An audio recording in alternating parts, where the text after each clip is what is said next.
So if you've watched our channel, you know we just recently upgraded our RV to a newer one for us, 2015 4369. A lot of people, this is a hard thing for them. They don't know what's better for them. One of the questions, are you worried about being too big? Right. Are you worried about 10-year rule? All different types of things. But in this video, we're going to talk about Class B versus Class A. What's better for you on the road?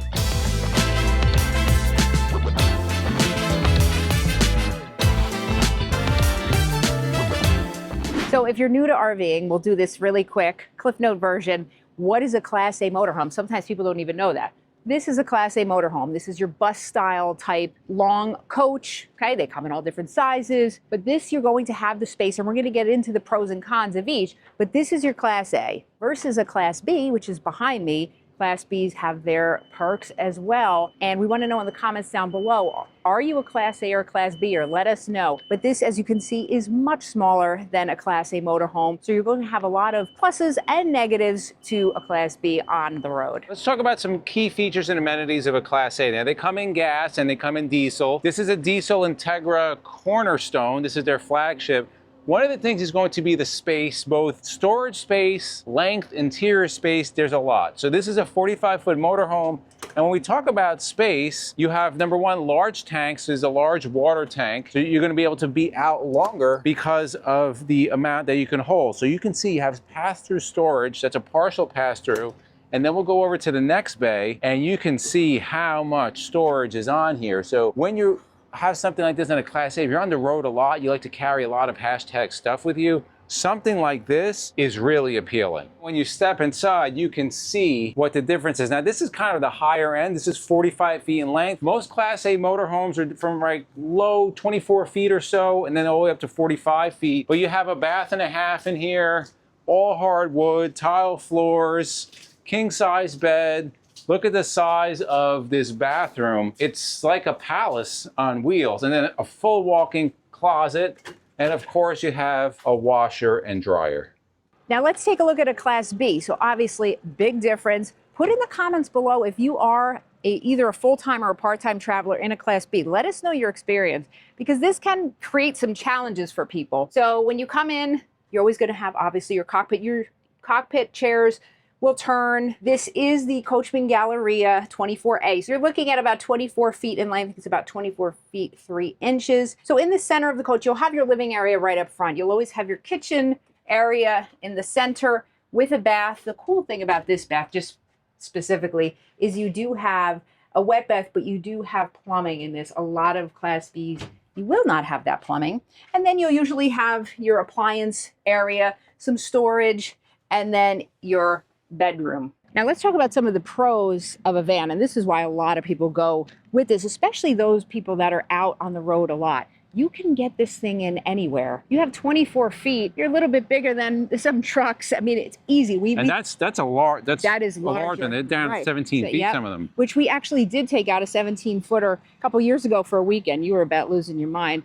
So yeah, so easy to get around. Mobility, just super, super easy. Also cost. You have way less cost when it comes to purchase price as opposed to the Class A. The fuel, the maintenance, everything is going to be on the lower end. Right. So, for example, changing tires on a Class B, they're small tires. Changing tires on that Integra we showed you, probably $10,000 or more. Yes. The other thing is, and a lot of people don't think about this, you know, they ask, why is it so much more expensive? Like, why are the Class B so expensive? It's not as expensive as what we showed you in that Integra. It's because they're manufactured. So they actually have a shell. So that was on the Mercedes chassis. You can get them on Ford chassis also. But you have a actual crash-rated chassis. So you actually a real van.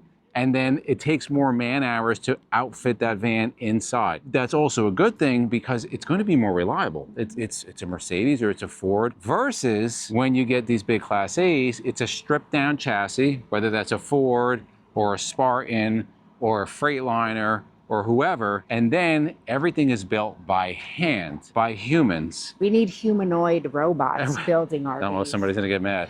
But when you have humans involved, you have a lot of mistakes, and those mistakes can become costly, and everything is more complicated. It gets harder to find things. Imagine trying to find a problem on a 45-foot motorhome wiring or something versus a tiny little 17-foot. The vans are much more simple. Regarding cost, it's likely gonna be much less. Another pro about Class Bs is that they're very minimal. So minimalists love Class Bs. You're not carrying a ton of hashtag stuff. Some people like to live a more simple life. For many, this is just too over the top. It's too glitzy, it's too big, it's too much stuff. As I mentioned before, we took a Class B out for a weekend. It was a builder in New Jersey, and they let us just take it out for the weekend. It was great, it was really fun. But the cool thing was, we took that thing out to the center of town, went to dinner, and parked right on the street. It was stealth, it was sleek, nobody could see. It was great, it was really great, but it made it so much easier just to get around. You should see us trying to get out of our house and our area in our Class A. It's very different. Unfortunately, one of the things that we have found in both Class B, C's, A's, really any RV we've been on, is the mattresses are pretty,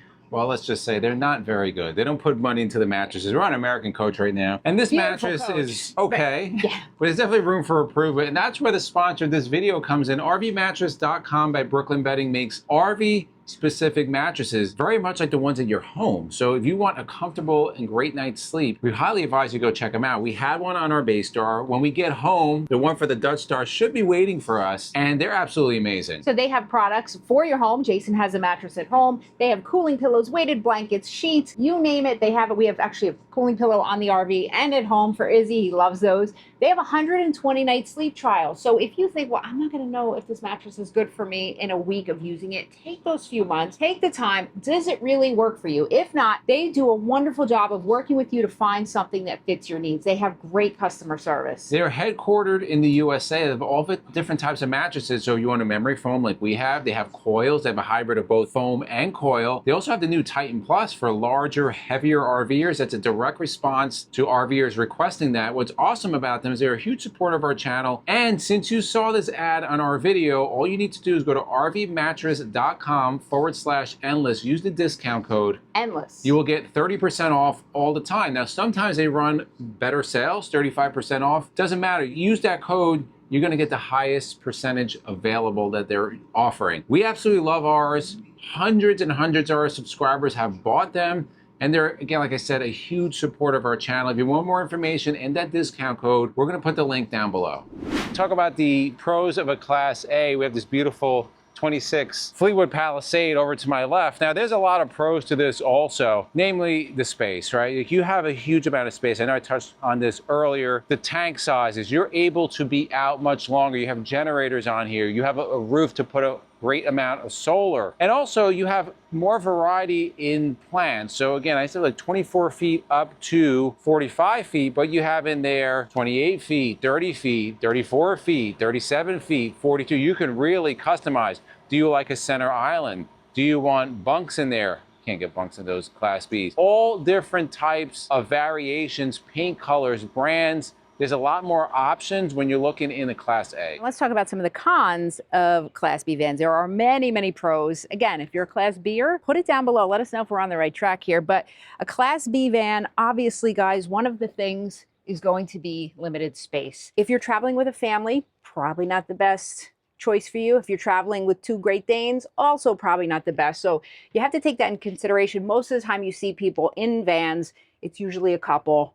And then even that for you was tight, or a single person, right? You have your limited space. You're not passing two people through here at the same time. You have all your essentials, but everything, as you know, is just on a smaller scale. You're going to lack a lot of the amenities the Class A had. This is an Integra Class B.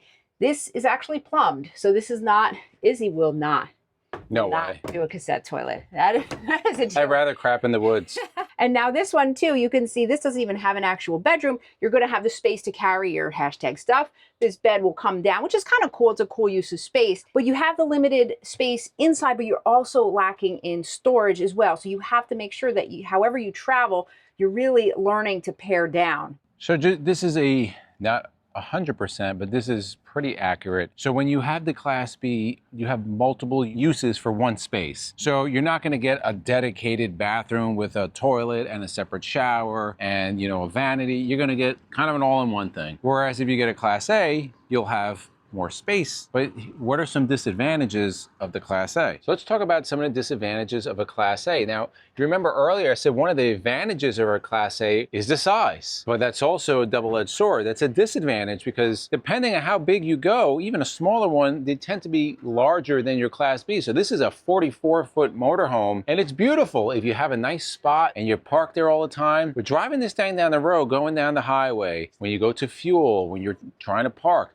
this is way more of a beast than that little thing that we just showed you. That's easy 1, 2, 3. Talk about the maintenance costs. These are extremely expensive to keep operating, whether it's putting in diesel fuel, taking it to a diesel mechanic, taking it to an RV specific shop. These tires, for example, I said it earlier, these are the same size tires we have on our motorhome. If we were to replace all the tires on our motorhome, which I looked at, $10,000 for Michelin's. If you get Toyos, they're a little bit less expensive, but you're really at like the $6,000 or $7,000 range no matter what. You change the 4 tires on the Class Bs we showed you, you're probably under $2,000. Another big con of Class A's, and we're going to find this out, I think, even more moving forward, is parking and campsite availability. So a lot of campgrounds, especially state parks, have a limit on the length of the coach that you can stay there in. A Class B, you're not going to find that issue at all. So we just jumped from a 37-ish to a 43-ish foot coach. A lot of state parks, they're going to cap it at 40. We actually have a couple state park visits coming up in Tennessee, but they are huge. So I think one of them is like 111 feet. It's ridiculous. But so there are options. So people ask us, well,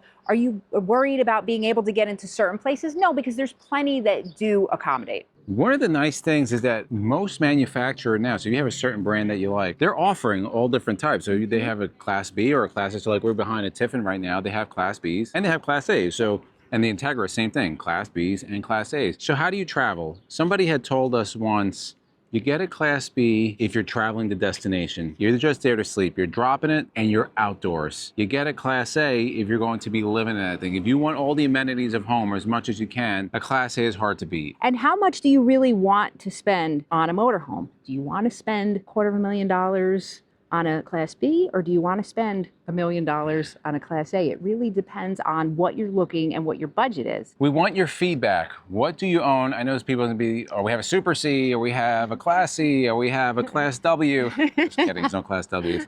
Or a truck camper. We didn't forget you. Yes. What do you have? You have a Class A, you have a Class B, whatever, fifth wheel. We're not even talking about the towables. We want your feedback down below. We wanted to focus kind of the extremes, right? One of the biggest and one of the smallest, and really kind of highlight what's good, what's bad, and we want you to tell us what has your experience been if you are a Class A or Class B or jumped back and forth from one to the other. If you like videos like this, to the left of us, we'll put our RV tours playlist. We'll also put our RV buying tips playlist. And for myself and MJ, it's a journey of a lifetime. And we'll See you on the road.